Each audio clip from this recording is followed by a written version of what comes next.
el abogado Pedro José Freile. Pedro, buenas noches. Hola Julián, qué gusto estar contigo en este podcast y a todos los amigos que nos escuchan. Espero que disfruten de este espacio que vamos a compartir. Bueno, Pedro, primero que todo quisiera saber, bueno, yo sé quién es usted, pero las personas que no están tan metidas en la política, ¿quién es Pedro José Freile? ¿De dónde salió? Porque fue un perfil muy interesante en el debate. Le digo, personalmente soy una persona que le interesa bastante la política, pero no había seguido mucho su nombre. Realmente en el debate me sorprendió que sea un actor importante, por decirlo así. Hubieras tenido que ser mago para seguir mi nombre antes del debate realmente. No existía. De hecho, a ratos me pregunto yo mismo, ¿dónde estaba antes del debate? Pero sí estaba ahí. De hecho, estaba con una curiosidad en la política, un interés en los asuntos de la cosa pública desde toda la vida. Creo que, creo que los políticos, de hecho, no se hacen, poco tienen que nacer políticos, es una especie de cualidad que tienes que tener un poco en la sangre, es algo que te tiene que venir de manera natural. En mi caso, mi presencia en ese debate que nos ha permitido conocernos, pues fue un accidente, ¿no? Fue perfectamente un accidente. Yo digo que fue pura suerte, una suma de preparación y oportunidad. Eso creo que es la suerte, una suma de preparación y oportunidad. En realidad, mi intención de ser presidente de la República que tenía desde chico, era algo que tenía que pasar alrededor de los 70 años, cuando tuviera la edad apropiada para probar marihuana, ponerme un tatuaje. Y entonces de ahí ser presidente a esas alturas. Y en realidad las cosas se dieron en un orden diferente y por una responsabilidad asumida, pues me tocó correr en esta ocasión. Probablemente echando a perder la posibilidad de que ese sueño de ser presidente pueda o no suceder cuando yo quería, pero, Ujú. pero quién sabe, capaz que toca antes. En realidad me activé en política desde muy chico, digamos, siempre he estado involucrado en asuntos de dirigencia, desde pequeño en el colegio, en el consejo estudiantil, después en la universidad. Al igual que tú, yo también organizé un movimiento en la Universidad El Católica de movimiento Quito, nace, ¿no? el nuevo acuerdo Sí, estudiantil.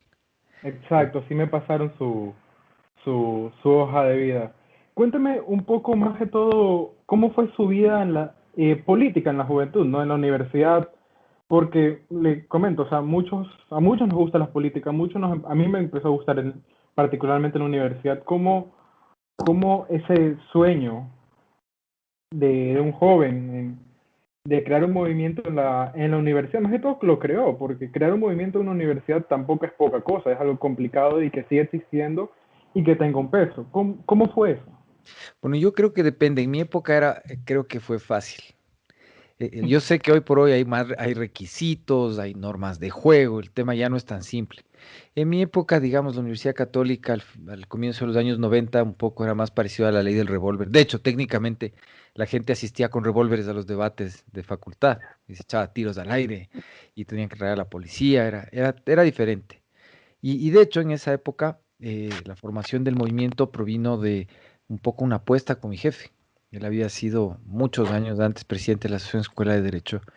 Y el reto era, si te vas a meter en política, tienes que romper esa polarización ridícula que hay entre los curuchupas y los comunistas.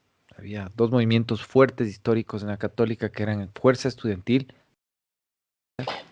y el Frente Amplio Democrático Estudiantil FADI, que era muy de izquierda.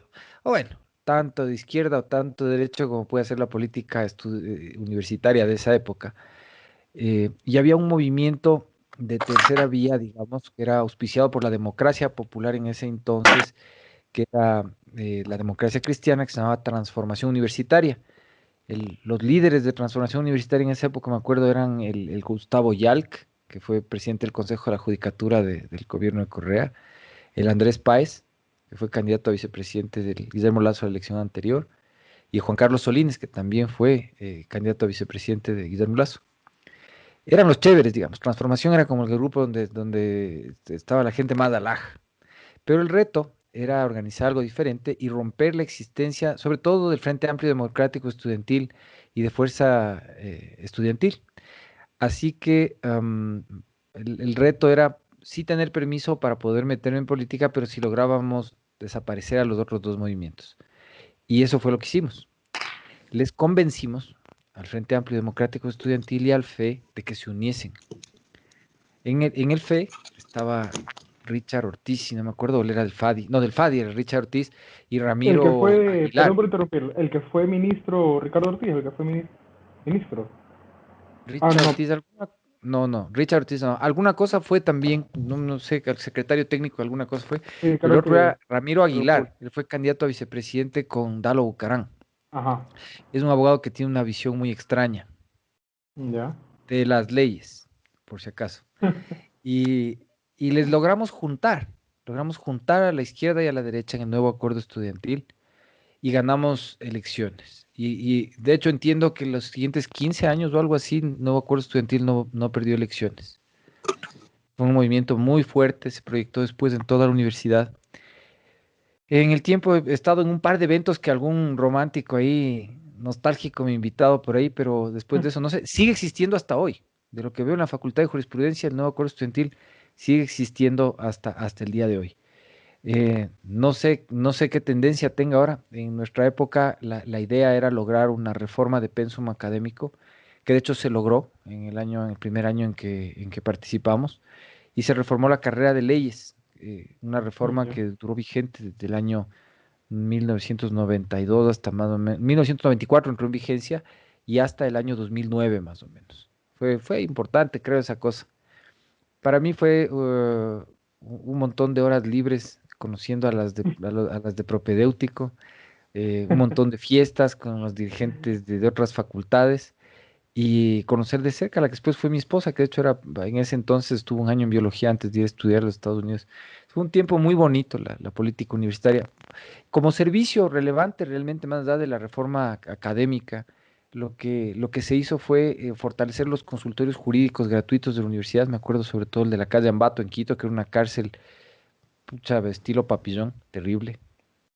Y, em, y como que se creó una tendencia de que las facultades de derecho empiecen a tener consulta jurídica gratuita para la gente. Ya. Eso fue algo bueno, creo. Fuera de eso no se hizo mucho más. No logramos comprar todo yo pensaba poner una biblioteca y eso, sí, no, nunca, ¿no? Entonces cosas ya eran muy onerosas, no se logró nunca. Y los curitas tampoco es que eran muy amistosos para permitir que hagamos las cosas, realmente eran obstruccionistas desde toda iniciativa que teníamos los estudiantes. Claro, a mí igual me invitaron después, allá en poco tiempo después me fui a Chicago y el padre rector de la universidad me permitió ir como representante de los estudiantes de la universidad a una convención de la FIUC, de la Federación de Universidades Católicas.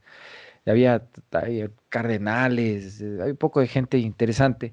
Esto en el año 94, hablando de lo que iban a ser las metas del milenio, que hoy se conocen como ODS de las Naciones Unidas. En ese entonces era un proyecto, Ya. más que el proyecto en sí mismo, lo interesante es estar con gente de todas partes del mundo, Me encerrado en un imagino. mes durante un campus hermoso en Notre Dame, hablando de filosofeses, ¿no? Hablando de teología y de economía y de leyes y de bioética y cualquier cosa, ¿no? Y bebiendo copiosamente porque no hay filosofía sin vino, así que una linda experiencia realmente. Bueno, abogado, ya tenemos aquí al compañero que le dije, Javier. No sé Sí, si nos escucha. Hola muy Javier. buenas noches, caballeros. Hubo un problemita con la actualización de Skype, no sé por qué no me dejaba entrar, pero aquí estamos, escuchando un poquito sus anécdotas, estimado Pedro. Bueno, así como mencionaba Julián, bueno, aparte de los dos somos unos jóvenes interesados, amantes de la política desde el concepto. En la práctica, lamentablemente, en el Ecuador se ha tornado un poquito borroso ese concepto, ¿no? Eh, y más que nada, los jóvenes ahorita tenemos el dilema, considero yo, y sus experiencias, sus anécdotas, y considerando su carrera política. Aquí viene la pregunta. Para nosotros jóvenes, encantados en la política, viendo las cosas como son y como les menciono, el concepto se ha tornado borroso. Como, ¿qué ruta debería tomar un joven amante de la política para poder llegar a cumplir su concepto como tal? Y además, eh, ¿qué equivocaciones no cometer a la larga de esa trayectoria? Comenzaría por el final. Primero, no dejes de equivocarte nunca. No dejes de cometer errores. Realmente lo único que te enseña en esta vida es cometer errores. Cuando quieres aprender de los consejos de otros, probablemente adquieras una noción mecánica de las cosas. Pero la única manera de lograr el verdadero conocimiento es equivocarse. Y para equivocarse uno necesita experimentar. Y para poder experimentar uno necesita cojones, necesita tener actitud y decidirse a hacer las cosas. Yo creo que visto desde el final para adelante, pero visto de adelante para atrás, lo primero que tienes que hacer es abalanzarte sobre tus sueños. Sí. Estirar las manos, levantarte de donde estás, salir de la comodidad, mover los pies y no esperar que Dios te lleve a algún lado. Tienes que tú mover tus pies para ir a algún lado, Era lo claro. tienes que ser valiente y eso es ser joven. Y yo creo que vas a llegar a lo que quieras en la vida, en la política, en el amor, en el dinero, en lo que sea, si sigues siendo joven. Ahí donde me ves, yo soy joven. No te dejes de engañar por las apariencias, Javier. Uno Claro. tiene que ser joven siempre. No, sí, joven de alma siempre, eso sí estoy 100% seguro. Y le digo, más bien le comentaba, porque, bueno, los periodos, yo creo que uno a una cierta edad genera una mejor capacidad de crítica, ¿no? De análisis. Al menos yo siempre me he sentido en la vocación de hacer algo por mi país y realmente no sé dónde empezar. Los errores es tal vez el mejor maestro que puede dar la vida, ¿no? Las experiencias sobre todo. Pero, ¿qué diríamos a esos jóvenes que de tanto ver el concepto borroso que se le ha tornado a la política y muchos salen más bien no con la inspiración, sino por sentidos de tal vez impotencia, tal vez un poquito de coraje? ¿Qué podríamos decirle a esos jóvenes? Que no pierdan el coraje, que de hecho no les dejen de causar repulsión, es más, absoluta repugnancia a los políticos. Yo creo que el momento en que piensas que realmente la gente que ha estado desde el año 79 al menos hasta el presente al frente de los destinos del país haciendo gestión política han valido de algo. Yo te diría que puedes rescatar dos o tres con una pinza. Y de hecho, el hecho de que seamos gente medianamente civilizada dentro de todas las limitaciones de la pobreza, la brecha digital, la falta de educación y oportunidad de nuestra gente, es porque sí hemos tenido dos o tres tipos que hasta su vejez fueron jóvenes y persiguieron sus sueños en la política. Claro, Y yo soy hincha de Gustavo Noboa Bejarano, pero mucha gente me critica mi fanaticada con él porque me dicen, pero si eres Curuchupa y tú no eres Curuchupa. Sí, pues no tiene nada que ver. Jorge Rodríguez, que falleció, ambos fallecieron en la pandemia, son mis políticos favoritos. Jorge Rodríguez y Gustavo Noboa. Entre ellos no se podían ver. Mi sueño era sentarme alguna vez, así como me sentaba con el uno o con el otro a hablar de política o de economía o de leyes o lo que sea. Poder sentarles a los dos juntos. Nunca pude hacer eso. Nunca, pues, nunca, eso no fue posible ni en mi matrimonio. Pero, pero los dos se mantuvieron jóvenes hasta el final. Hay una cosa esencial en ese camino de, de no desencantarte. Y ese es claro, darte con toda seguridad formación. Tu propia formación, tus propias lecturas, tus propias discusiones de política. Yo lo que haría de ti es me conseguiría cómo hacer un podcast con el Julián Villasís y hablar de temas de política entre ustedes, invitar gente, oír experiencias, pero sobre todo oírlas de ustedes y quedarse con lo mejor de cada pavada que hable algún tipo, algún ex candidato que inviten o alguna cosa así, para hablarla a ustedes con otros jóvenes, loco. claro, realmente es un gustazo tenerlo el día de hoy. Es increíble cómo la era de la tecnología ha posibilitado tener más cercanía hacia ustedes, los políticos de este país, ¿no? Al menos yo lo tengo en gran estima porque usted ha sido una grata sorpresa, creería yo, dentro de este campo, sobre todo porque, bueno, desde un inicio yo siempre me leí todos los planes de trabajo, me leí el suyo y eran bastantes, bueno, yo en este caso estudio economía, ¿no? Y bastantes propuestas me llamaron la atención, sobre todo por la corriente, podríamos decir, ideológica, que tiraba un poquito del mercado y que, bueno, desde mi perspectiva personal, ¿no? Y esto se puede discutir, realmente podrían favorecer al Ecuador, ¿no? Entonces, es un gran placer tenerlo el día de hoy y que podamos hablar sobre estos temas juntos, Julián. Seguro, Eh, pues. ¿Sabe? Recién, para muchos, o para la gran mayoría, recién usted aparece en ese 2021, finales de 2020 en la política, pero usted en el 2017 apoyó a Lazo, ¿no? Apoyó la candidatura de Guillermo Lazo, si no me equivoco. Me jugué la vida literalmente por la candidatura de Guillermo Yanrés, claro que sí, pero no porque haya sido fan de ninguno de los dos. De hecho, Sino porque estaba en los dos contra para mí de son él. unas decepciones terribles. De hecho, hoy apoyo a Lazo y de hecho le pido a la gente que vote por él, pero para mí en lo personal los dos son decepcionantes. Y te puedo contar por qué. Yo hace más de 5 años empecé a activarme en un colectivo, un proceso político que se llama el Quinto Poder. Un poco entendiendo que la lógica del sistema en la que vivimos iba a llevar al Ecuador a un colapso económico e institucional terminal. Esto porque mi trabajo como abogado en el sector petrolero, en el sector eléctrico y en el sector minero, básicamente consiste en evaluar las condiciones de riesgo preexistentes en la economía y en el entorno jurídico para las inversiones. Yo me dedico a mover inversión extranjera hacia la región. Y todo el tiempo parte de mi trabajo implica tener que lidiar con este feo indicador de riesgo político. Esta cochinada del riesgo político que al final de cuentas nunca desaparece en un país como el Ecuador, porque los políticos ni siquiera tienen la educación, la formación mínima para comprender que la mínima variable del riesgo político son ellos y la integridad que ellos pueden o no conservar entre su discurso y sus acciones. Es así de simple. Si tú tienes un país en donde el gobernante es digamos así, es un emir absurdistano, que por su religión puede ser polígamo y es más, comprar y vender personas, y el tipo en la práctica defiende los derechos de los trabajadores en vez de comprar y vender personas, pues ya no es íntegro y se convierte en una variable de riesgo. Si tú se supone que tienes una república, una democracia liberal, en donde se supone que los gobernantes respetan los derechos y libertades de las personas, y en el discurso lo dicen, pero en la práctica violan los derechos de las personas, coartan las libertades de mercado, ponen cortapisas a la posibilidad de creación de riqueza, estorban en los trámites y además son corruptos. Entonces, no, lo que produce el mayor riesgo político es esa falta de integridad.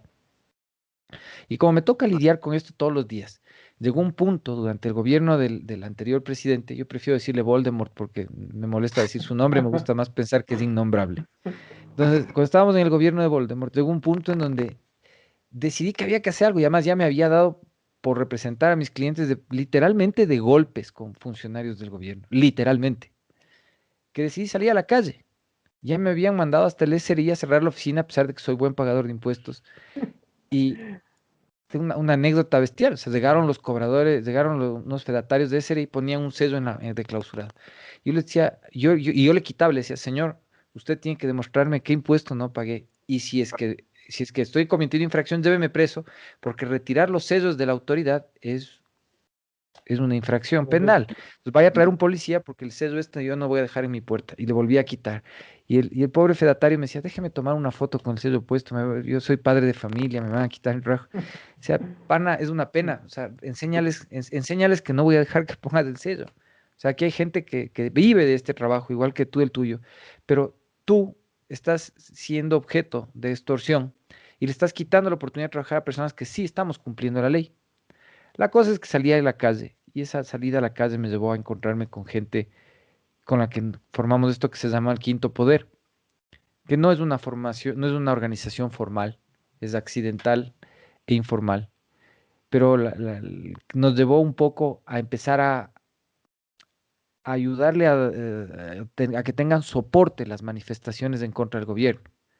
Entonces empezamos a conseguir recursos para que tengan agua, para que tengan carpas, para que puedan traer buses y queríamos la movilización social.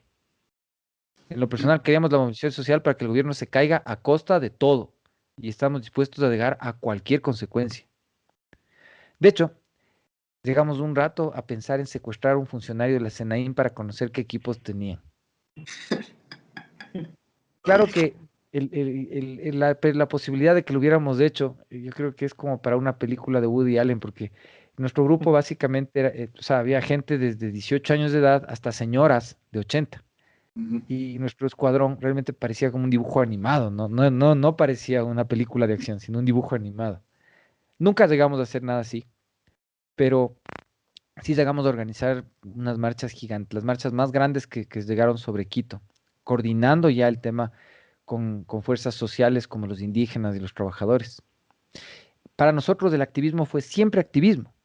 Hasta hace 3 años que empezamos a hacer el plan de gobierno con la intención de regalárselo a los políticos. Las elecciones anteriores, que tú me preguntabas lo de Jaime, lo de Guillermo Lasso, nuestra intención era convencerle a Jaime Nebot de que él corra para ser presidente.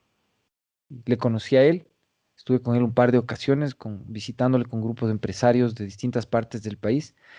Y Nebot siempre fue muy claro en decirnos que él no iba a correr para ser presidente.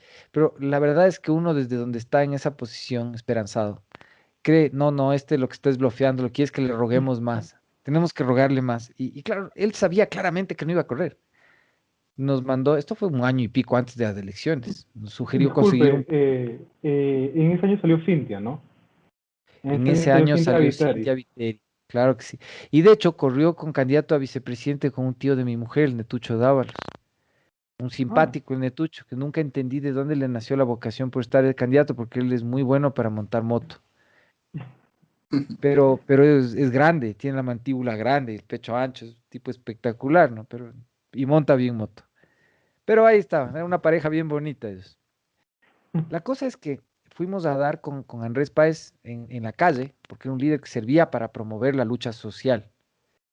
Pero se agotó el tema de la lucha social cuando llegó el periodo de elecciones y tratamos de que Páez sea candidato a presidente. Muy equivocados de hacerlo de esa manera porque, y tomen esto sí nota, esto sí vale. Uno no puede pensar que tiene candidato si no tiene organización política, porque resulta que el Ecuador, al menos en este tiempo y hasta el presente, es una democracia que no es de personas, sino de oligarquías. Entonces tú tienes que tener un partido político y el partido político normalmente le pertenece a una oligarquía, a menos que encuentres un partido 0 kilómetros en todavía no se forme una oligarquía.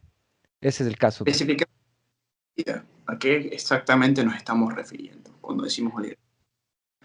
A un diminuto grupo de personas que ostentan el poder solamente por las relaciones vigentes entre ellos, sean estas lícitas o no, sean estas raciales o religiosas o lo que sea, pero no son ninguna inspirada realmente en el interés de la mayoría.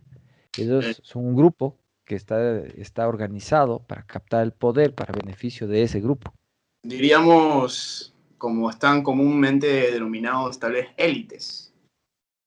No, porque tú puedes tener deportistas de élite, tú puedes tener músicos de élite, tú puedes tener, el concepto élite para mí es interesante porque es positivo, pero también puede ser negativo. De hecho, yo lo utilizo en manera negativa cuando me refiero a los amigos del presidente Moreno que se vacunaron por anticipado. A ellos les Correcto, digo élite puerca. correcto. ya. Tengo hasta parientes en la lista y les digo élite puerca. Pero claro, si hablo de Jefferson Pérez, es de élite olímpica, es otra cosa, Élite, ¿no es claro. cierto? O De- sea, a ver, déjeme entender, perdón por interrumpirlo de nuevo. Para opinión propia suya, mejor candidato a presidente es Jaime Nebot que el Guillermo Lasso. ¿Cómo te puedo explicar? Vistos gramo por gramo, la diferencia entre ellos es más o menos como comparar en términos políticos. Es que no quiero terminar siendo duro, ¿verdad? Yo estoy pidiendo el voto por Guillermo Lasso. Así que me voy a quedar con que Jaime Nebot tiene efectivamente más experiencia en lo público. Ya. Pero después de las elecciones puedo completarte la frase, a ver si le despedazamos ya cuando esté de presidente. Este, como justamente lo mencionaba, ¿no? Ahorita en la sociedad, a raíz de los escándalos de las de ciertas personas siendo vacunadas y obviando el hecho de que hay una población en necesidad, tenemos a personas de la tercera edad con problemas médicos, e inclusive, bueno, bastante gente que está esperando la vacuna para que todo se pueda reactivar, inclusive la economía, ¿no? En redes sociales me doy cuenta bastante la indignación de las personas, por eso le tocaba el tema de las élites, ¿no? Siempre ha sido bastante común esa palabra, decir, ay, es que ellos son de las élites, por ende van a ser privilegiados. Y Y justamente usted una vez mencionó el tema de los indígenas. Siempre ha sido, creo yo, el tema de los indígenas eh, bastante parte de la campaña política de muchos. Y yo tiendo a cuestionarme, ¿no? Porque yo respeto bastante a nuestros queridos hermanos indígenas por el hecho de que su historia trasciende, ¿no? Y sobre todo siempre he estado aquí. ¿Existe realmente los derechos de los indígenas? ¿Se respetan los derechos de los indígenas? Consideramos de que usted considera que, como ha sido parte de la campaña, en este caso de ambos candidatos a las elecciones de este año, ¿usted cree que se consoliden esos puntos que se ha llegado con los indígenas? ¿Vamos a llegar al respeto realmente de sus derechos? Verás, comenzaré para explicar el tema indígena por lo que dijimos de las élites. Verás, magna potestas, magna agnitum implicat. Mayor poder implica tener mayor conocimiento. Y ese agnitum no es solamente un conocimiento de tener información, sino de tener valores y de poder utilizarlos para unos propósitos que tienen que ser superiores a la viabilidad personal, al poder individual, a lo que te favorece a ti mismo. Si lo que sabes y el poder que tienes no es suficiente para hacer algo fuera de ti mismo, en realidad no sirve para nada. Y yo creo que el movimiento indígena e indigenista ecuatoriano, en realidad es algo que puede llegar a existir de una manera válida para constituir parte de los elementos importantes de la formación de la nación ecuatoriana. Yo sí sueño con que seamos nación más que seamos un país. Claro. Depende de que los indígenas puedan cambiar la forma de liderazgo que ellos tienen. Y no es que sea un asunto de ellos, porque ayer justamente, un líder indígena me dijo, oye, déjate de opinar como que si fuera asunto tuyo. Le dije, oye, déjate de pensar que esto es un asunto tuyo. El indigenismo ecuatoriano es un asunto de todos.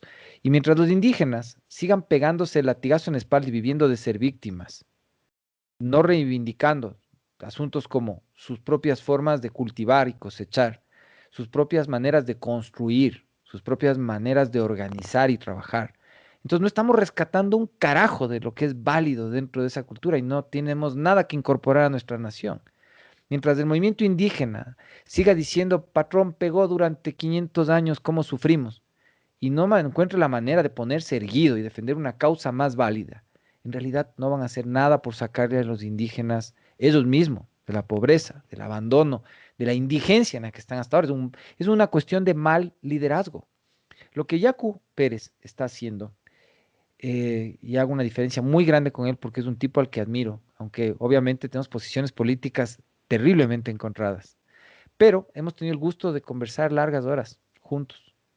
Yo le considero mi amigo y de hecho cuando él hizo su reclamo por la transparencia, yo fui el único candidato presidencial que fue a acompañarle. Yo me fui a meter ahí en Pachacuti. Salí de la oficina, me fui y me metí y le dije, yo te ayudo, ¿ok? ¿Quieres firma de abogado? Yo también me meto en este tema. Yo también estoy a favor de la transparencia. Claro. Pero claro, el tema de la transparencia se termina cuando vas y te entrevistas con el juez de la causa. Pues, ahí es fin del comunicado, hermano. O sea, te acompaño para hacerlo bien, no para hacerlo mal, ¿no es cierto? Y es lo mismo con el tema del indigenismo indígena. Él ha encontrado una causa global que defender, porque los problemas globales requieren de soluciones globales en las que tenemos que involucrarnos, como el tema del agua.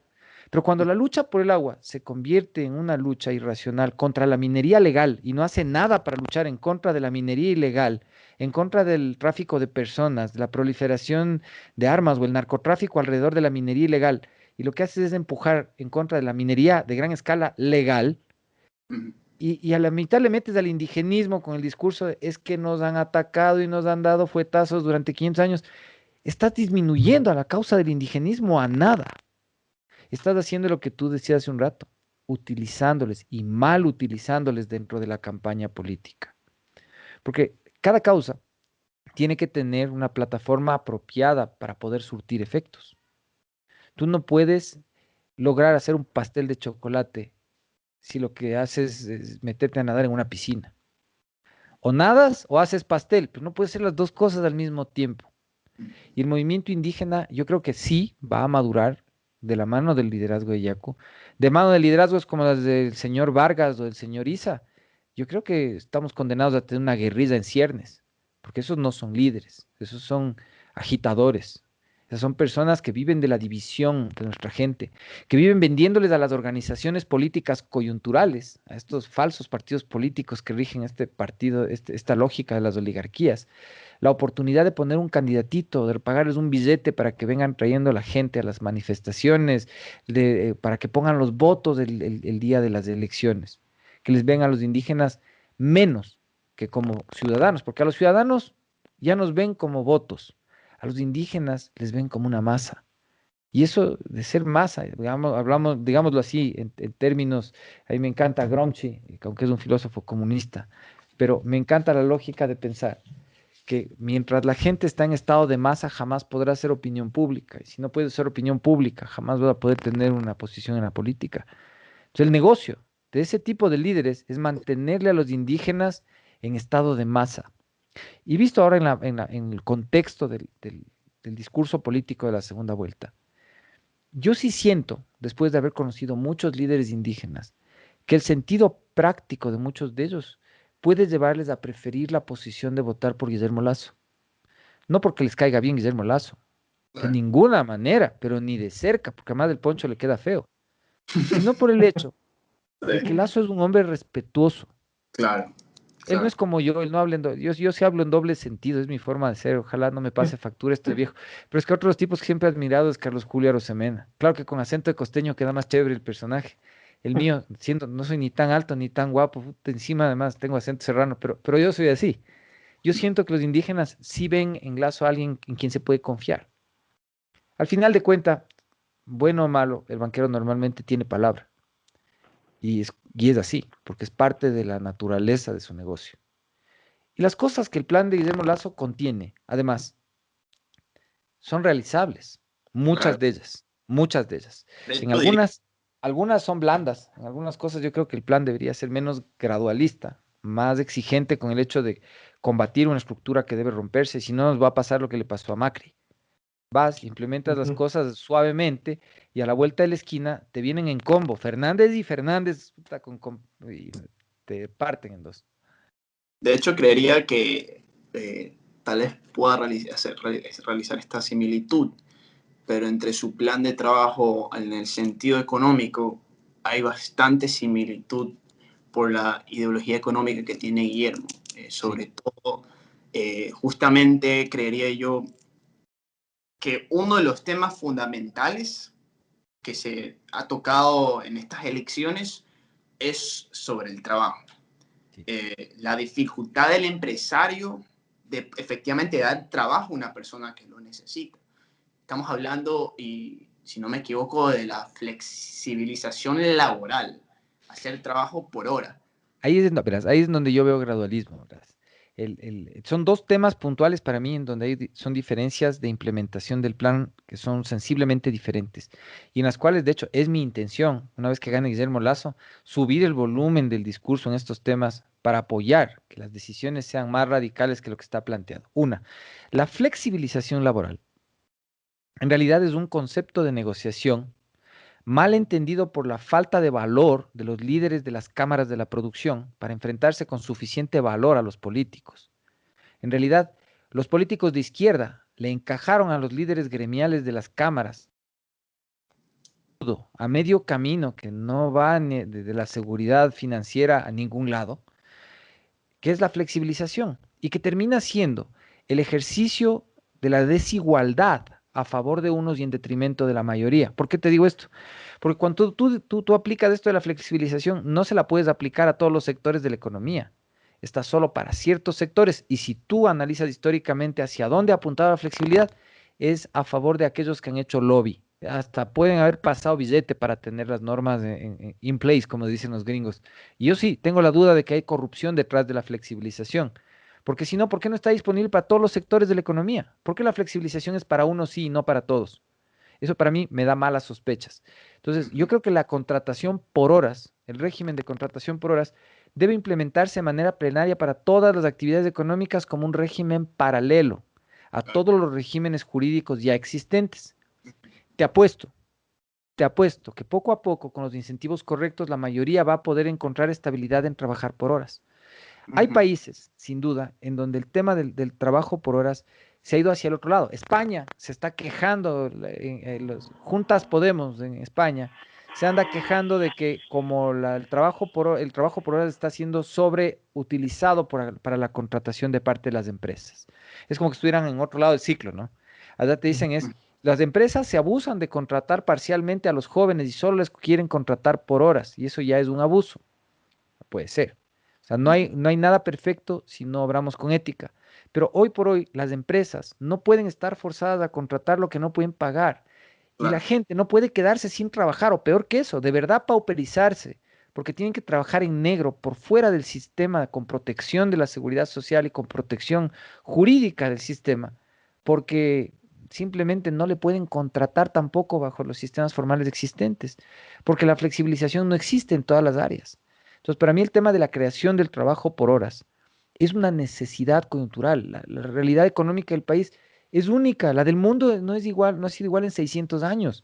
No podemos esperar que las cosas funcionen así simplemente. claro. Ustedes como jóvenes son una generación que enfrenta, están en la mitad de la Segunda Guerra Mundial.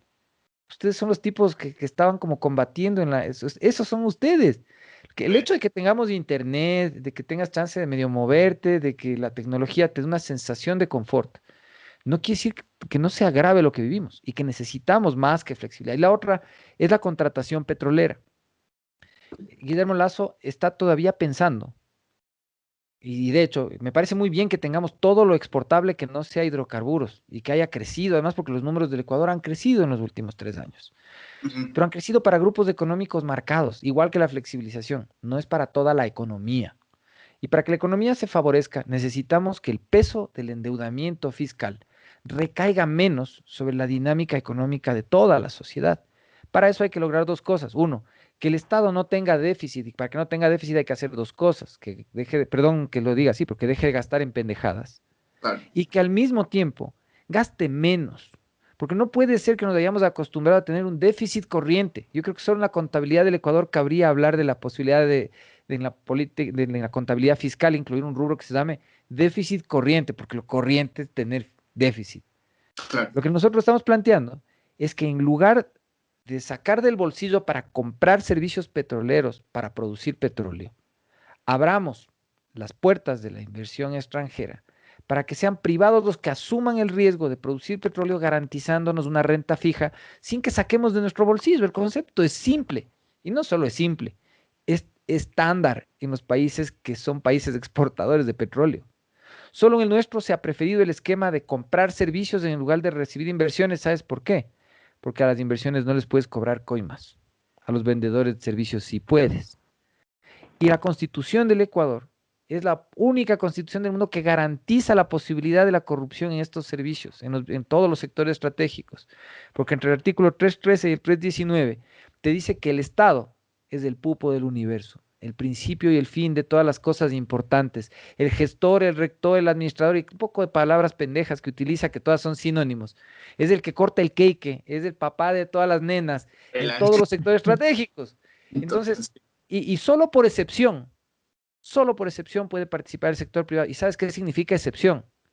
Venga, sea parte de mi oligarquía, sea parte del grupo, porque aquí solo por excepción, solo si eres excepcional, solo si eres el que está en el grupete pequeño, tú. Entonces, no podemos, como economía, pensar que todo el peso se lo vamos a poner al sector privado. Tenemos que hacer un manejo fiscal responsable de estos recursos, quitándole la chequera de las manos a los políticos de urgencia. Y es una sola vez que lo hagamos, nos vamos a acostumbrar, vamos a ser felices de hacer eso, no nos vamos a arrepentir, porque vamos desde el año 72 produciendo petróleo bajo conceptos en los cuales le damos la chequera a los políticos para que hagan labor de técnicos. Y yo creo que Guillermo Lazo tiene una oportunidad de oro alrededor de él, para en donde, cambiar. de hecho, hay grupos de gente petrolera que ya ha sido parte del sistema y gente nueva. Él tiene que deshacerse de esos viejos puercos que tiene alrededor antes de que comience el gobierno y poner esto en manos de técnicos jóvenes y limpios que les interese sacar adelante el país. Sí, señor. Sí, señor. Eh, Eh, una pregunta.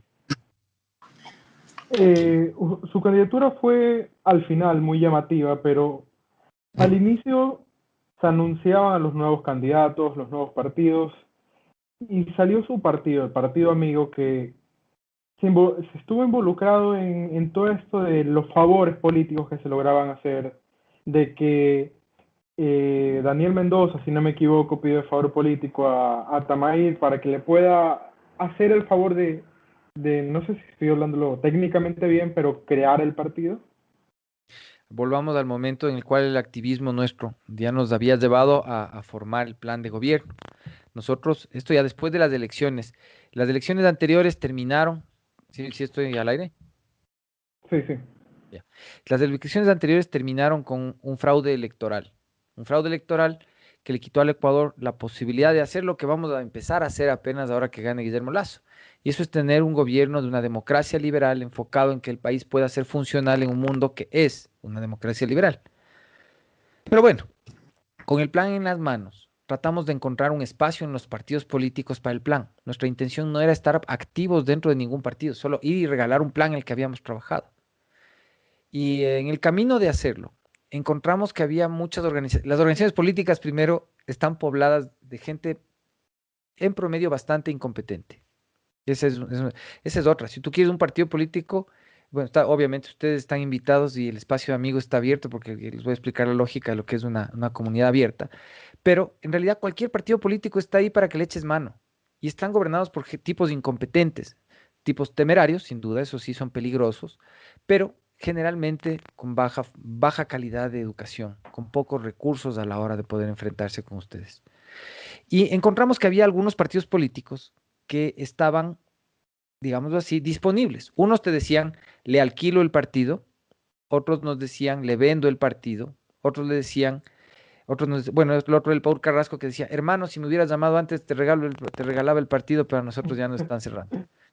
Y había otro, el Movimiento Amigo, que lo que nos decía es, su director ejecutivo, si quiere hágase cargo porque yo me quiero ir, yo no quiero nada que ver con esto. El partido estaba ya empapelado. Como es evidente, nosotros no participamos en la formación del partido, ¿no? Ujú. No fuimos parte del partido hasta este instante, de hecho era un objeto de observación. Sebastián Mantilla, ustedes de pronto le han leído alguna vez, editorialista del Universo y del Comercio, es una de las mentes políticas detrás del proyecto nuestro, el Quinto Poder. Sebastián me dice, oye, si nos cogemos del partido, ¿qué te parecería? O sea, ¿cómo te coges de un partido? sea, o sea, había escuchado, vamos a tomar unas bielas, salgamos con él, pero eso, vamos a cogernos un partido, hermano. No, nadie me había propuesto. ¿Cómo hacemos eso? Y dice, bueno, averigüemos. Entonces, efectivamente, le buscamos a este señor porque me escribió en el teléfono diciéndome, si quiere, hágase cargo, yo quiero irme de aquí. Le buscamos y efectivamente encontramos que por todo el tema de ya el escándalo que había de este señor Mendoza, toda la gente que estaba dentro del partido quería salir corriendo, literalmente. A la vicepresidenta del partido tuvimos que ir a buscar en Junín y tenía avisado a los vecinos. Los unos decían que ella no existía, otros que ya había muerto, otros que se había ido a los Estados Unidos. O sea, era, Desaparecido completamente. desapareció. Le logramos encontrar al final. Lo cierto es que hicimos un due diligence, una diligencia investigativa de en qué condiciones legales está el partido. Y lo que encontramos es que el movimiento es perfecto. Legalmente no tiene ningún defecto. Es perfecto. Por lo cual, la idea de participar en el movimiento ya se nos hizo menos difícil. Al final de cuentas, lo que queríamos es que un partido político pueda promover el plan. Y te soy sincero, el hecho de si estaba o no el señor Mendoza o si estaba el señor Serrano o la señora Rivadeneira, quien haya sido, me da lo mismo que haya sido cualquier político. Mi nivel de desconfianza como ciudadano de cualquiera de ellos es el mismo. El repudio que siento hacia los políticos sigue siendo el mismo hasta este momento que ya soy político. Por eso quiero esforzarme en hacerlo diferente. Pero bueno, al ser legal el movimiento, encontramos que la única manera de tomar un partido en realidad es adherirte. Tienes que formar parte orgánica del partido, tienes que ser parte del tejido social del partido. Entonces la duda era, ¿queremos ser miembros del mismo partido del cual es miembro el señor este que está probablemente a días de ir a la cárcel? Y de hecho ya hasta que tomamos la Ya decisión está el señor ya fue a la sentenciado. cárcel. Ya le cogieron. Y el asunto es que descubrimos en nuestra investigación que el señor jamás tuvo que ver con el movimiento, al menos en términos legales. En términos políticos, allá. No nos interesó. Para nosotros es el vehículo. No sé si a ustedes les es familiar esta historia muy cortita, de la tizona de Rodrigo Díaz de Vivar, del mío Cid, el Cid Campeador. ¿Sí leyeron ustedes el No, Qatar del Miocid? no, realmente Bueno, no tengo Bueno, les recomiendo que la lean. Es una de las, yo creo, una de las historias más interesantes que ha escrito la literatura universal.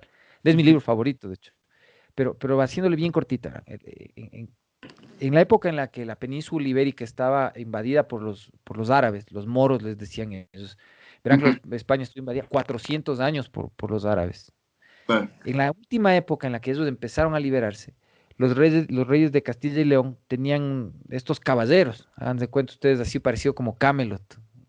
Un Ya. rey tenía unos caballeros, cada uno de los caballeros tenía sus ejércitos y tal. Uno de estos señores alrededor de los reyes de Castilla y León era Rodrigo Díaz de Vivar, un famoso, es como, él es como Lancelot, digamos, un caballero de la corte. Ah, ok. Y ya. este iba por ahí liberando taifas. Las taifas eran las ciudades amuralladas, en donde estaban los moros. Entonces, les asaltaba, les quitaba el pueblito a los moros y ya les liberaba para que quedaban eran de los reyes.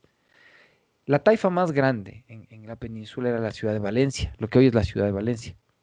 Y el mío Cid, en el camino de liberar a Valencia, se convirtió en un mito. O sea, era como oír las historias de Thor. ¿O han visto ustedes la típica de Chuck Norris? O sea, Chuck Norris se fue, le mató al mal muerto y cosas de ese tipo. O sea, era así, pero era una leyenda viviente este tipo. Y la razón por la que él logró vencerles a los moros fue porque descubrió la razón por la que ellos podían vencerles en batalla, y eso era porque los árabes sabían cómo fundir acero. Mientras los españoles, los ibéricos, peleaban con hachas de madera y piedra o con espadas de bronce, los árabes ya fundían el acero. Ujú. Entonces, con espadas, esas, ¿han visto las toledanas, esas famosas espadas largotas, gigantes? Podían Sí. partir un caballo corriendo, naturalmente. Los españoles tenían que darse literalmente palazos, hasta que el Cid empezó a rescatar las espadas del enemigo. Y cuando le venció en la taifa de Valencia al emir, recuperó del dos de espadas, que se llaman la tizona y la colada. La tizona, de hecho, existe, está en el Museo de Armas del Ejército Español en Madrid, y es el símbolo del Ejército Español. Con la tizona en mano, él acabó de liberar toda la península y no pudieron volver nunca más, aunque lo intentaron los moros. Para nosotros, amigo, es nuestra tizona. Es esa arma fundida de manera perfecta por el sistema que pensamos usar contra el sistema para partirlo en dos. Así que para nosotros el hecho de estar en un movimiento que empezó cuestionado es parte de un camino estoico, es parte de un proceso político. Es una decisión consciente de que era lo más difícil de hacer, pero lo más correcto. Porque es tomar algo que pudo haber sido concebido para hacer el mal, para hacer el bien. Y no contentos con eso, decidimos correr sin usar dinero de los contribuyentes, ¿verdad? Ujú. Y esperamos además que nuestro camino político esté poblado de este tipo de acciones específicas que puedan demostrar que esto se puede hacer con ética a pesar de los altos costos que implica hacerlo. Porque hacerlo de otras maneras puede ser muy fácil. Como lo hacemos nosotros, debe ser histórico. Ya. Perdonen que les cuente el cuento, es largo el cuento de la tizona, pero en realidad creo que ilustra bien el tema. Hay la versión corta, pero como es un podcast, valdría decirles así. La versión corta es tú entras a tu casa en la noche y le encuentras a un tipo que está amenazando a tu familia con un arma. Tú puedes huir y Ya. buscar ayuda o decidir actuar. Nosotros decimos actuar y quitarle el arma al sistema. Esa arma es amigo. Y de hecho, por eso soy presidente nacional del movimiento. O sea, Desde agosto, ¿no? O septiembre, por ahí, si no me desde equivoco. agosto, claro. Y a partir de eso vino toda la dinámica de decidir o no tener candidaturas. Tuvimos gente que, por lo visto, ahí empezaron a aparecer en cambio, verás. No hay, o sea, hay una máxima que decía mi abuelita y funciona siempre. Si quieres que salga el dueño, pégale al chancho. Y el momento en que se dieron cuenta de que realmente estábamos organizando, empezó a aparecer gente de todas partes. O sea, de huir, se cambió la dinámica a perseguirnos.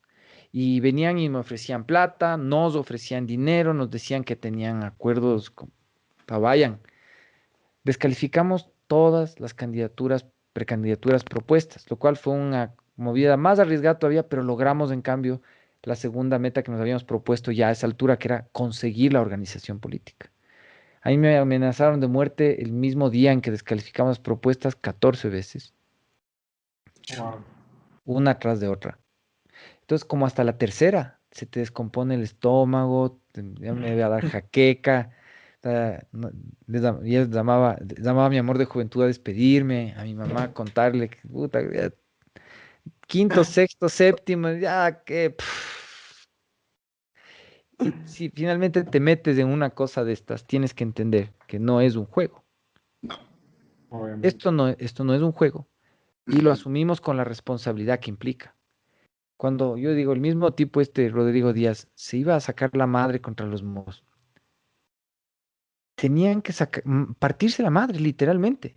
Nosotros no tenemos la necesidad, felizmente, no estamos, nowadays no funciona así las cosas, pero tenemos una obligación más grande y es la de estar más preparados y obrar más responsablemente.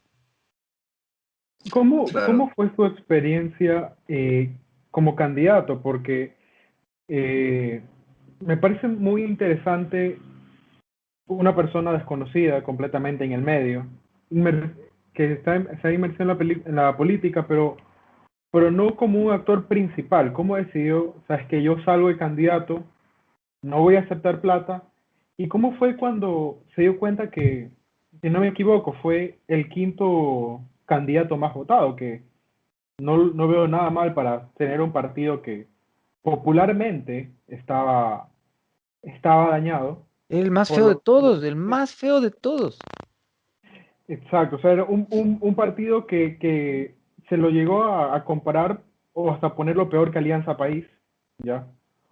Ser un actor nuevo, ser un actor que no tuvo toda la publicidad que manejó hasta el mismo Álvaro Noboa, que ni siquiera fue candidato y en su tiempo fue la persona que más gastó plata en campaña política por redes sociales. ¿Cómo fue esa experiencia presidencial? Bueno, primero te empezaré contando que no solamente en redes sociales.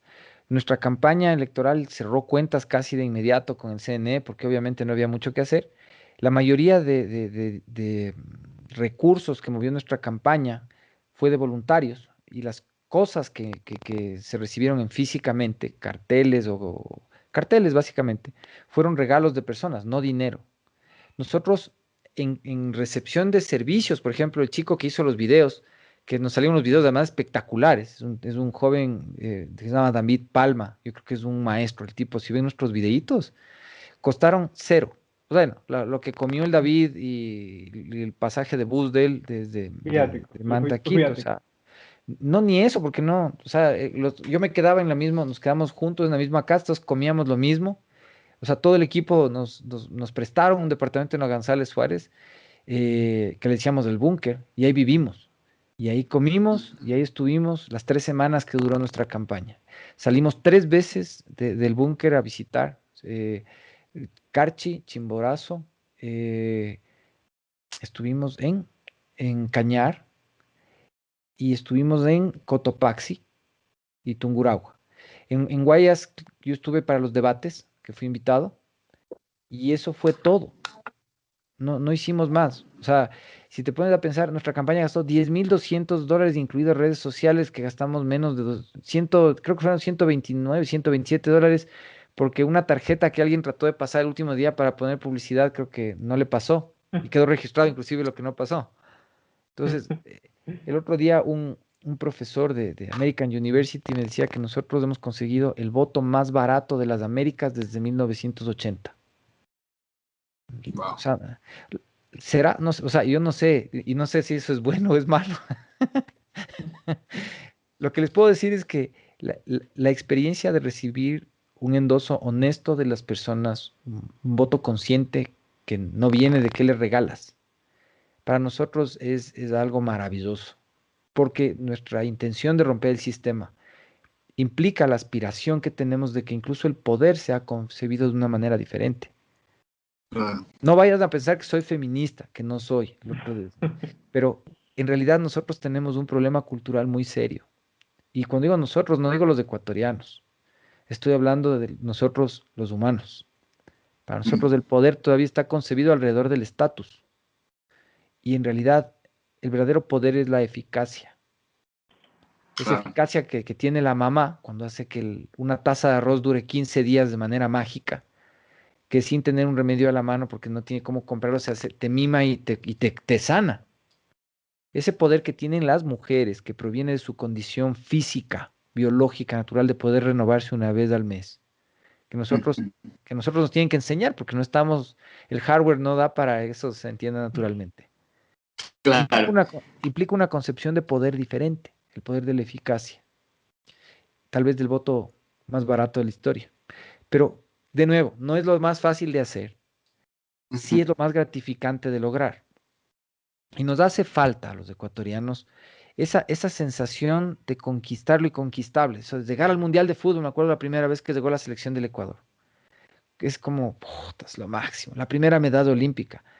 Yo creo que ese tipo de sentimientos tenemos que ser capaces de traducirlos a las acciones en la política, distintas de ganar las elecciones, el de conseguir las reformas, el de ver los beneficios económicos, el sentir que la gente está educándose distinto, de que realmente está más sana, de que de verdad camina por la vida más segura, de que puede construir sus sueños y sentir cada vez que logramos algo así,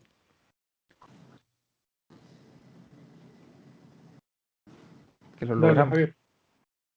Javier. Sí, sabe que tocando justamente el tema del poder, yo creo que, bueno, vamos a entrar en campos polémicos. Dentro de las cosas que usted discutía como candidato presidencial era la posible reducción del poder del Estado convirtiendo ciertas empresas públicas, y digo polémico porque esto es como que si le tiembla en la mesa a las personas como que si hay temblor, en convertirlas en privadas, porque automáticamente, y yo soy partidario porque considero que de cierta forma podríamos garantizar mayor eficacia en temas de servicios a la ciudadanía, si es que efectivamente involucraríamos al sector privado en temas que ha manejado la empresa pública. Justamente atraer esa inversión privada para hacerlo más eficiente y también con la esperanza de que posiblemente se reduzcan los casos de corrupción. Cuéntame más sobre esto. ¿Cuáles son sus pensamientos? ¿Cuáles son sus ¿Ves? opiniones? En esto tal vez tenemos la posición más radical que haya tenido cualquier organización política en la historia de la República. Para nosotros esto es una cuestión moral, ideológica. Para nosotros el Estado y el sector privado tienen funciones sociales que cumplir. La función Claro. social en nuestro pensamiento republicano de centro, la función social del Estado es la de dar certezas y la función social del sector privado la de asumir riesgos. Cuando el Estado asume riesgos, el sector privado igual tiene que generar ganancias y tiende a hacerlo de cualquier manera y tiende a caer en la corrupción. Cuando el sector privado tiene que buscarse certezas, tiene que construir métodos alternativos de composición de conflictos, tiene que crear grandes gremios, tiene que cartelizarse entre las empresas para protegerse del embate de los políticos, entonces la corrupción en el Estado esclaviza a las personas. Por eso para nosotros esta división es un asunto filosófico, profundo. El Estado debe crear certezas, el sector privado debe asumir riesgos. Y para eso el sueño de largo plazo, si quieres verlo como una utopía, para nosotros un Estado fuerte es un Estado que es verdaderamente fuerte en los servicios propios del Estado, pero que Claro. no ejerce ninguna actividad económica que puedan llevar a cabo los privados. Para nosotros un Estado ideal no tiene empresas públicas, porque la empresa, el término empresa por sí mismo implica el emprender, el correr riesgo, el aventurarse. Un empresario es un bucanero, es un astronauta, es un conquistador, es alguien que se la juega, que corre riesgos, y ese no puede ser el Estado. Y visto desde la visión que tenemos nosotros, entonces, hablar de que el Estado hace empresa es garantizar que genera corrupción, es garantizar que no puede cumplir con las certezas que demandan las personas para vivir en paz. Los servicios propios del Estado deben ser asumidos por el Estado responsablemente. La defensa de la heredad territorial, nuestras fronteras, nuestro espacio aéreo, la seguridad nacional, no puedes ponerle en manos de una compañía privada. No funciona así. Necesitamos que la fuerza pública responda al público, nos responda a todos indistintamente de cualquier condición que nos diferencie, desde la política y la religión hasta la raza o la preferencia sexual. La fuerza pública nos protege a todos y nos protege de todos. No puede ser sino del Estado. Para Claro. nosotros, en cambio, el servicio de poder, el servicio de energía eléctrica, es un servicio que el Estado tiene que garantizar, pero para garantizarlo el Estado tiene que asegurarse de hacerlo sin endeudarse, porque tiene la necesidad de guardar plata para la salud, para la educación, para otras cosas, para la fuerza pública, para la seguridad. Nosotros hay tres elementos que están en la esfera de lo propio: la salud, la seguridad y la educación, siendo lo más propio la seguridad. Pero la salud, que es uno de los temas por los que más me criticaron y me dijeron, privatizador, privatizador. Sí, es importantísimo diferenciar cuáles son las herramientas que tienes para hacer gestión con el sector privado. La privatización, soy el único ecuatoriano que además ha participado en un proceso completo de privatización, el único, en la Gasera del Norte, en la Argentina, porque aquí en el Ecuador jamás sucedió una privatización. Durante el gobierno de Gustavo Nova se intentó privatizar la mitad de las acciones de las empresas eléctricas que eran de propiedad del Fondo de Solidaridad y no hubo cómo. Los sindicatos no lo dejaron. Políticamente obstruyeron el proceso y nos retrasaron al resto de Latinoamérica 30 años en asuntos de inversión. Pero bueno, esa es parte de la historia. Lo interesante es que la privatización por sí misma implica no solo la transferencia de una competencia al sector privado, sino de la propiedad de unos activos afectados por la prestación del servicio público a la propiedad del privado. El Estado, en una privatización, se reserva normalmente en un Estado civilizado solamente la facultad de fijar las tasas asociadas a los servicios que se prestan a través de la actividad privatizada. Pero todos los activos son de propiedad del privado. Nosotros en la salud, por ejemplo, lo que planteamos es que todas las infraestructuras sean estatales, pero operadas de manera privada. ¿Cuál es la diferencia? Concesión. No es una concesión, porque la concesión, de hecho, implica que los activos afectados por la concesión sean temporalmente de dominio exclusivo del concesionario. En el sector eléctrico cabe concesión. ¿Qué quiere decir esto? La concesión es una forma de delegar. Implica primero que la responsabilidad de dar la electricidad es del Estado, no es del privado. El responsable sigue siendo el Estado. Pero el Estado, por insuficiencia de recursos, falta de competencias, insuficiencia técnica, normalmente falta de recursos, lo que hace es delegarle a un tercero, a un privado experto en hacer ese servicio, para que él, garantizando calidad, oportunidad y precio del servicio, pueda atender la necesidad que él por sí mismo no tiene manera de atender, pero que es su obligación atender. Entonces, la garantía de que las personas sean atendidas es lo principal. El eje del servicio público es el usuario, no el concesionario. El concesionario es quien recibe esta delegación de explotar. Y el término, aunque le suene feo a los señores de izquierda, se llama así económicamente, es explotar el servicio, respetando estas condiciones, calidad, oportunidad y precio a los usuarios. El Estado está ahí para que el concesionario no explote a las personas, sino que explote el servicio y se beneficie por las inversiones que él le da haciendo al Estado como delegatario bajo el título de concesión. Pero es el Estado el responsable, ahí no hay privatización. La concesión es un mecanismo para que el Estado cumpla su objetivo. Otro tipo de contrato aplicable es el de operación. Para nosotros en el tema de salud no cabe concesión, cabe operación. El tema de la operación, en cambio, implica que tienes un gestor especializado en contratar el recurso humano, en administrar los recursos físicos, pero que no se convierte en propietario del servicio. Es otra forma de delegación. El contrato del operador hace que la infraestructura sea del propietario, en este caso del Estado. Entonces tú me vas a decir, ¿qué pasa con las clínicas privadas y demás? Tú puedes igual ponerlas, siendo de propiedad actualmente de corporaciones privadas, en manos de los mismos operadores privados que atienden todos los servicios que hoy son del IES y de la red pública. Porque es lo que pasa en la vida real. El usuario de la red pública sueña que le atiendan como en el IES. El que va al IES sueña que le atiendan como en la clínica privada. Y el que va a la clínica privada sueña con romperle la madre al dueño de la tarjeta de crédito porque en el hospital le cobran demasiado. Entonces, no hay un sistema de salud. Si fuera un sistema de salud, el sentimiento, bueno o malo, sería igual para todos. Y no es que soy socialista, como es evidente, pero siempre cuento esta anécdota que tuve cuando hace años estuve en Alemania y descubrí que por alguna razón producía cálculos en el riñón. De mala manera, me puse a sangrar, me tocó ir al médico y te vas con la duda primero, ¿no? ¿Será que sirve el seguro de viaje, ¿no? Porque te hacen viajar con el seguro y vas con el pasaporte, el seguro de viaje, la tarjeta de crédito, a ver qué será que te pasa en el hospital.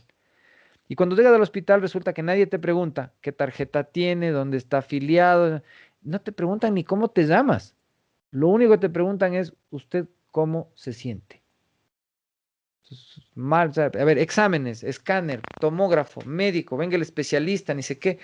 Y mientras tanto, tú estás, me va a partir la tarjeta, o sea, se acabó el viaje, te estoy explicando, qué desgracia.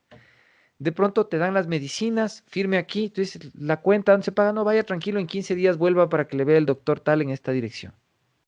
Te mandan hasta con las medicinas. A los 15 días vas a dar donde un médico. Llegas donde el tipo, te examina y todo. Y el rato de la salida me desayuné como era el tema.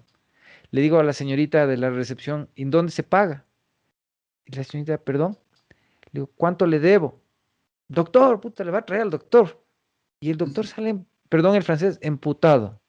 Me dice, señor, esto es un servicio público. Usted no entiende, usted no puede ofrecernos dinero. Eso es un acto ilegal de corrupción. Usted no puede ofrecerle dinero a un servidor público. Puta, perdón, solo quería pagar la cuenta. En mi En país, Alemania, si no me equivoco, ¿qué dijo, no? en Alemania, porque es un Wow, servicio público y funciona claro. así. Al médico, de hecho, le paga el Estado. Y el médico no es que gana menos. Los médicos en Alemania están un nivel más abajo que Dios realmente. O sea, son una parte de la sociedad que además merece ganar lo que gana por el nivel de preparación y el nivel de riesgo que asume al atender y manejar casos que involucran la seguridad de personas. Está bien que gane bien. Son millonarios los médicos, es normal que los médicos sean millonarios, nadie se queja, pero nadie le falta el servicio. Aquí a ver si es que te atienden bien, si no tienes todo en regla, la palanca o alguna gracia en especial. Entonces, hay privatización en tratar de que el servicio público sea operado por alguien que sepa cómo hacerlo para que tenga esa calidad que realmente necesita. Yo creo que no. Es simplemente localizar la responsabilidad y la función social de cada uno donde corresponde. El Estado, darnos certezas, el sector privado, asumir riesgos. Y esto tú puedes ir de actividad en actividad moldeando, porque no hay una regla exacta para todo. Y de hecho no es que de un día para el otro puedes cerrar las empresas públicas, todas. Algunas vas a tener que mantenerles, pero poco a poco tienes que localizar las actividades que implican riesgo en el sector privado, para que el sector privado las explote y produzca riqueza. Porque si no tienes riqueza, no puedes repartir riqueza tampoco. Si queremos ser una nación fuerte, tenemos que ser una nación rica. Y para eso tenemos que estar educados, tenemos que estar sanos y vivir en un entorno seguro. Ya para hacer uno de los últimos temas, creo que a Javier se le apagó el celular por si ya no vuelve a hablar. Eh, ¿Cómo, a lo largo de todo el podcast ha dicho, cuando Guillermo gane, cuando Lazo gane, está completamente seguro, o sea, tiene la satisfacción de que va a ganar? ¿Cómo ve esta segunda vuelta? ¿Cómo ve estamos a menos de una semana, estamos a 6 días 6 días. de ver el futuro del país, como todas las elecciones se dice, la elección más importante del país, pero probablemente esta sí la sea. ¿Realmente tiene la certeza de que Guillermo Lazo va a ganar? Tengo la fe de que Guillermo Lazo va a ganar, pero sobre todo tengo la fe de que esta vez no se va a dejar robar. Tengo ¿Usted cree toda... que sí le robaron el año pasado, en las elecciones pasadas? Yo pagué la tarima frente al CNE durante 20 días de mi bolsillo para luchar en contra del fraude. Estás hablando con el tipo que pagó la tarima 20 días. Usted estuvo ahí los 20 días, usted estuvo ahí Yo dormí los 20 días ahí a las 6 de afuera la del mañana, CNE, ¿no? a las 6 de la mañana de cada día. Hay registros, puedes ver en mi Facebook, de hecho hay de varias personas. Todos los días a las 6 de la mañana yo me levantaba, prendía los parlantes, les hacía cantar el himno nacional a los policías al otro día, al otro lado de la barricada, probaba los equipos de sonido y yo mismo organizaba la comida para las personas y les convocaba ¿cómo se llama esto? Por Facebook para que vengan a pararse al frente del CNE. Lo hice porque estoy convencido de que le robaron la elección a Guillermo Lazo hace 4 años. Y estoy convencido de que esta vez no se va a dejar robar y no puede dejarse robar. Ojalá, esperemos que este 11 de abril tengamos un futuro diferente a los últimos 14. Verás, yo sí tengo la aspiración de hacer política diferente dentro de un entorno de democracia y libertad, que es lo que nos puede dar Guillermo Lazo. Pero si me toca hacer política en un entorno de autoritarismo y un pueblo sometido nuevamente, voy a seguir haciéndolo. Pero aspiro a que podamos hacerlo en condiciones civilizadas y más proactivas y productivas. Y creo que la madurez que tiene Lasso para ser presidente es un factor real y determinante de que positivamente, al lado de un plan que implica mejores certezas de manejo fiscal, que eso sí tiene su plan, nos permite a los ecuatorianos unas mejores posibilidades en los próximos años, que van a ser durísimos. Pero el camino correcto de democracia y libertad es ese, es Lasso, no es el señor Arauz. ¿Tendremos el gusto de ver a Pedro Freile en el 2025 como candidato? Porque es algo que nos gustaría, personalmente me gustaría a mí. Javier creo que ya se volvió a conectar. No sé si Ahí también está. opina lo mismo que yo. Yo estoy esperando que el señor Freire se lance para el 2025, a ver si con su plan de trabajo nos conmueve con ciudadanos y efectivamente darle el voto, una nueva cara en la política. Yo les cuento algo, yo sí aspiro a ganarme esa posibilidad. Esta vez fue un accidente, la próxima vez es algo que voy a tratar de construir, pero voy a tratar de construirlo desde ahorita, haciendo formación política, haciendo planes de gobierno para las seccionales después de 2 años, para promover candidatos nuevos, jóvenes y preparados, y hacer un gobierno a la sombra. De hecho, les invito al ejercicio que va más allá del podcast, y es a armar un gobierno que tenga un reflejo de los funcionarios que tenga el próximo Poder Ejecutivo, sea Guillermo Lasso o sea Andrés Arauz, no importa. Y con el ánimo, con un ánimo cívico, estar en los medios, estar en las redes, en los medios digitales, nacional e internacionalmente, diciendo lo que está bien, aplaudiendo lo que está bien, de hecho, condecorando si es posible lo que está bien, pero diciendo lo que está mal y diciendo cómo se debe hacer lo que entendemos que se puede hacer mejor. Es un ejercicio que tampoco se ha hecho antes. Desde la ciudadanía nadie se había cogido el partido de los políticos, nadie había corrido en elecciones sin coger plata del Estado, nadie le había apoyado frontalmente a un candidato sin pedir absolutamente nada a cambio, ni tener una sola conversación para hacerlo. Y ahora además vamos a hacer un gobierno una sola y vamos a tratar de ganar el privilegio de poder ser candidatos. Creo que si llegamos de eso, capaz que podemos seguir el juego más allá y ganar. Javier, ¿algo que tengas que decir? Pues nada, más que nada me ha inspirado saber que efectivamente aún tenemos a personas con convicciones y con moral lo suficientemente puesta para asumir un trabajo que es la política, ¿no? Que en este país ha sido bastante, diría yo, rechazado por muchos, muy querido por otros. Y bueno, como que me da un grado de esperanza de que efectivamente podamos dejar la vieja escuela de la política, ¿no? Y posiblemente, si gana el señor Lasso, podamos ver la nueva cara de la política, ¿no? Una política diferente, una política efectivamente de la unión, que no sea solo un tema de campaña, Ujú. y Ecuador de la fraternidad, una nación, como usted lo mencionó. Que nunca nos falte ganas de debatir, es lo principal. Claro. Tenemos que elevar el discurso y no dejar de debatir. Tenemos que dejar de denostar. Lo que está pasando en la segunda vuelta, que es un concurso de bofetadas, no es lo mejor. Tenemos que aprender a discutir los asuntos, ser duros con los asuntos, más suaves con las personas. Eso Claro. va a permitir también que la justicia sea más independiente, que la economía sea más saludable, que las oligarquías se vuelvan más débiles y que la creatividad de la gente pueda llevarnos más lejos. Claro que sí. Ha sido todo un gusto, señor Freire, tenerlo el día de hoy. Tal vez usted tenga algún mensaje hacia nuestros ecuatorianos jóvenes, a nuestros compañeros de la Universidad Católica, a nuestros amigos de Guayaquil. ¿Qué les puede decir usted el día de hoy?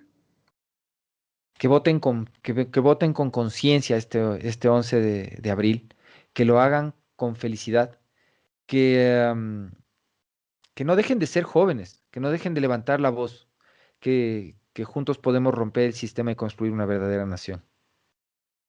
Perfecto. Muchas gracias, Pedro. Pedro, de nuevo, agradecerle por este es el primer podcast que estamos realizando, la oportunidad y por haber pasado esta hora y cuarto, hora y 20, conversando sobre temas realmente interesantes de la mejor manera, de una manera muy amena y, bueno, contar su historia de cómo pasó a ser lo que es ahora un personaje políticamente reconocido. Y esperemos en unos cuantos años más verlo como candidato.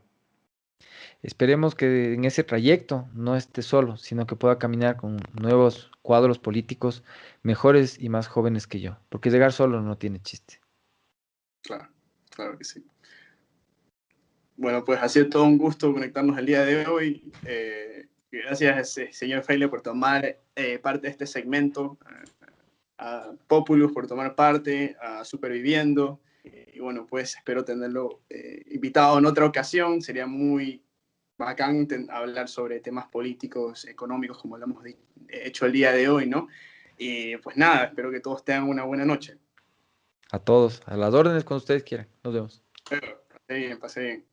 Chao, chao.